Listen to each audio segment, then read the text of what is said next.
Un grand merci. Donc, effectivement, moi, je remercie Gilles et tous les amis ici présents pour tout simplement ce rendez-vous et cette fidélité. Je crois que c'est par là que commence la durabilité. La fidélité à nos convictions, à nos valeurs et à ce que l'on peut porter les uns les autres ensemble. Alors, pour changer d'échelle, c'est effectivement ce ensemble qui compte. Moi, je le fais ainsi et plutôt auprès des entreprises depuis énormément d'années et avec toujours ces convictions au cœur, et une conviction toute particulière, c'est celle du R de RSE. Le R, c'est le R de la responsabilité, parce que bien entendu tout commence par là, si on veut être responsable pour de la durabilité dans nos organisations, pour nos organisations et évidemment pour notre monde qui va bien mal. Donc en l'occurrence, cette responsabilité qui est la nôtre, chacun de nous, quelles que soient nos fonctions, nos étiquettes, nos propres vies, eh bien, nous avons chaque moment qui passe des choix. Nous faisons des choix. Nous faisons les choix, et donc cette responsabilité, c'est celle que nous avons à tous les instants au quotidien, et c'est dans notre rôle d'acteur, décideur, puisque nous devons prendre des décisions à tout moment de nos vies. Et c'est ça qui prime. Donc c'est ces décisions au jour le jour qui comptent dans toutes nos vies de citoyens, d'entrepreneurs, d'engagés, tout simplement. Et avec évidemment l'absolue nécessité de minimiser les impacts négatifs et d'optimiser nos impacts positifs. Et ça, c'est ce que nous avons nous-mêmes dans nos organisations, nous-mêmes dans nos vies, et c'est bien de chacun de nous dont je parle. Et tout particulièrement des décideurs. Donc, sur la slide suivante, vous partagez évidemment un autre point, c'est que lorsque l'on parle de RSE,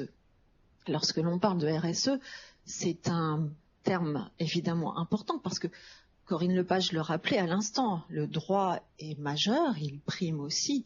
La RSE est un élément, c'est pas seulement un concept, c'est aussi toute une série de corpus réglementaires, de corpus de droit, et c'est un point de vue, du point de vue du droit qui compte.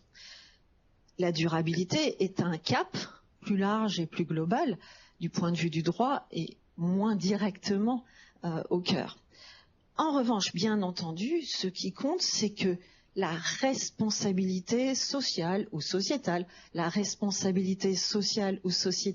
des entreprises, la responsabilité sociale ou sociétale et environnementale, vous voyez bien que le S et le E de RSE changent selon ce que l'on veut dire, selon ce que l'on veut porter, mais quoi qu'il en soit, c'est absolument une certitude. Il faut que tout cela soit au cœur du modèle, et non pas un département ou une direction ou une personne ou un référent qui s'occupe de RSE, mais bien au cœur du modèle, du cap, de la vision, de l'organisation et, bien entendu, aussi au cœur de la vision et de l'organisation de l'entreprise. Alors, l'entreprise, pourquoi j'en parle tout particulièrement? D'abord parce que c'est quand même cela qu'à titre personnel je connais le mieux. C'est ce que j'ai accompagné depuis 35 ans dans tellement de cas, tellement de types d'entreprises, puisque l'entreprise, c'est pas une chose, c'est bien des organisations diverses.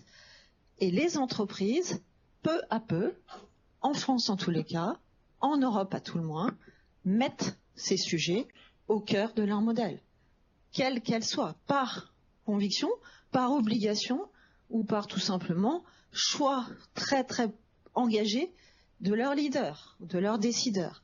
Et cela, ça compte pour passer à l'échelle. Parce que si les décideurs, les leaders n'ont pas cela au cœur de leurs propres convictions et de leurs propres décisions au jour le jour, évidemment, ça ne fonctionne pas. Et ça ne pourra pas non plus fonctionner que si ce sont les leaders. C'est bien entendu avec toutes les parties prenantes des entreprises et organisations. Vous le savez bien, vous fonctionnez tous ainsi. Nous fonctionnons avec toutes les parties prenantes et pour tous, de façon à ce que les choses fonctionnent et réussissent à toutes les échelles, l'échelle locale, l'échelle nationale, l'échelle européenne et bien sûr à l'échelle internationale. Et tout cela pour le développer, pour en parler avec précision, avec rigueur, parce que ces sujets-là, ce ne sont pas que des mots, ce sont bien des concepts, bien des actions, bien des exemples. Et bien pour le faire, j'ai écrit avec mon ami Laurence Monnoyer-Smith un livre qui vient de sortir. Donc je me permets, et si vous voulez bien passer à la slide suivante, le présenter, parce que sur ce livre, vous trouverez tous les éléments, les clés, en un clin d'œil, en quelques chapitres, en quelques phrases, avec bien des exemples de décideurs qui présentent comment faire et où le faire, avec quel type d'incarnation et comment ça marche pour réussir. Parce qu'en ces périodes où il y a tant de crises et autant de difficultés et tant de backlash, comme le disait tout à l'heure Philippe Zarotti, il est évident que ça réussit, on sait faire, on peut faire, avec toutes les convictions que l'on a les uns et les autres au cœur, on y arrive. Et le livre vous donne en un clin d'œil tout ce qu'il faut savoir, tout ce qu'il faut dire pour le dire aux uns et aux autres. Et moi, j'ai pris la décision avec Laurence, c'est de le faire auprès des jeunes générations de décideurs. On va dans les écoles, on donne des cours, on va dans les différentes entreprises pour auprès des dirigeants, auprès des décideurs de tous les types de structures, et bien que l'on arrive à porter tous ensemble ces sujets qui sont majeurs pour changer d'échelle.